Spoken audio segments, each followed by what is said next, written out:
Merhaba arkadaşlar, tekrar hoş geldiniz. Unutmayın, acelemiz yok ve iletişimimizi iyileştirmek uzun vadeli bir işlemdir. Her gün küçük bir şey uygulamaya odaklan. O konuda ustalaşmadan başka konulara geçmeye çalışma. Bugün ters tanımlamalardan bahsediyoruz. Radyoda birbirini dışlayan anlamlandırma diye geçti. Şu terimi hiç duydunuz mu? Birbirini dışlayan.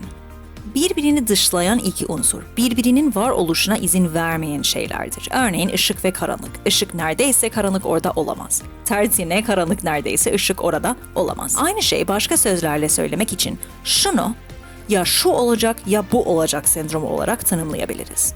Bazen ilişkilerimizde eylemlere anlam verdiğimizde öyle bir anlam veriyoruz ki yakındakilerimizin verdiği anlamı dışlıyor. Örneğin diyelim ki eşimin yaptığı bir şey var.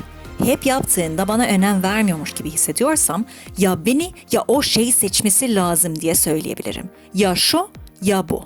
Öyle bir şekilde algılıyorum ki bana göre hem seviyor hem de yapıyor olamaz. Işığın olduğu yerde karanlık olamadığı gibi. Diğer tarafa uygulayalım. Eşim şöyle diye düşünebilir. Benim için önemli olduğu için yapıyorum. Monica beni gerçekten anlasaydı bu kadar tepki vermezdi. Bu da birbirini dışlayan kavramlara başvurmaktır. Eşime göre hem izin vermeyip hem de onu anlıyor olamam. Işığın olduğu yerde karanlık olmadığı gibi. Bunlar neden tehlikelidir? Çünkü indirgeyicidir. Hayat karışık. Aksi takdirde hayatı fazla basit bir şekilde algılıyoruz. Ya şu ya bu diye bir şey yoktur da ondan tehlikelidir. Nasıl küçük bir çocuğun süper kahraman filmleri izlerken kötü adam mı o yoksa iyi adam mı hangisi acaba diye sorup dursa da büyüdüğünde tamamen kötü ya da tamamen iyi bir kişi yok. Aksine hepimiz biraz kötü, biraz iyi olduğumuzu öğrendiği gibi bizim de insanların eylemleri yorumladığımızdan daha karışık olduğunu öğrenmemiz gerekiyor. Gelelim o zaman ana senaryomuza. Özlem, Cem'in işteki bir arkadaşından hoşlanmayıp Cem'in o arkadaştan uzaklaşmasını istiyor. Fakat Cem işini korumak adına o ilişkiyi de koruyor. Ve onları dinlerken isteklerine özel dikkat verelim. Ya işteki şu kişiden, ki kimden bahsettiğimi gayet iyi biliyorsun. Uzaklaşmanı istiyorum. Bunu demekle Özlem ne istediğini belirtti. Şimdi Cem'e dikkat verelim. Özlem, hoşlanmadığını biliyorum ama bu büyük bir müşteri. Bizim için önemli ve ben bundan para kazanıyorum.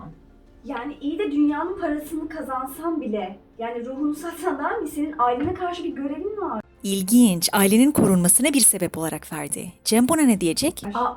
Aileme karşı bir görevim olduğundan dolayı bu işteyim. Bu paraları kazanmaya çalışıyorum. Sizin için bu ilişkiyi sürdürüyorum.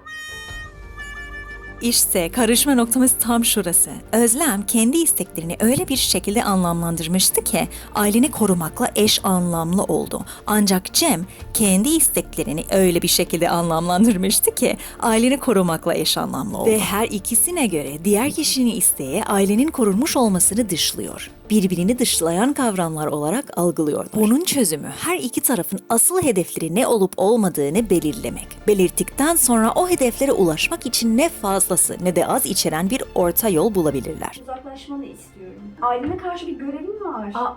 Aileme karşı bir görevim olduğundan dolayı bu işteyim. Sizin için bu ilişkiyi sürdürüyorum.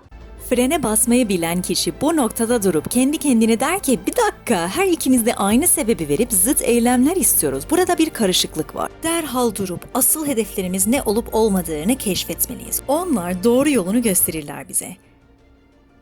O zaman hedeflerimizi düşünelim. Tamam, olur. Senin hedefin para kazanmak. Öyle değil mi? Aha. Tamam. Peki benim hedefim de ilişkimizi sağlıklı tutabilmek. Benim de. Birden nasıl aslında aynı şeyi istediklerini ışığa vurmuş oldu ve durum sıfırlandı. Bu ortak noktadan başlayıp artık bir orta yol bulmaya hazırlar. O zaman şöyle diyelim, yani tamam iş konusunda bu kişiyle konuş, görüş ama iş konusu dışında fazla samimi olma. Evet. Benim için gayet iyi. Yani çünkü asıl amacım samimi olmak değil dediğim gibi para kazanmak. Evet. Mantıklı. Arkadaşlar, hayatlarımızı değiştirmek yavaş adımlar ister. O kadar. Bir sonraki videoda görüşürüz.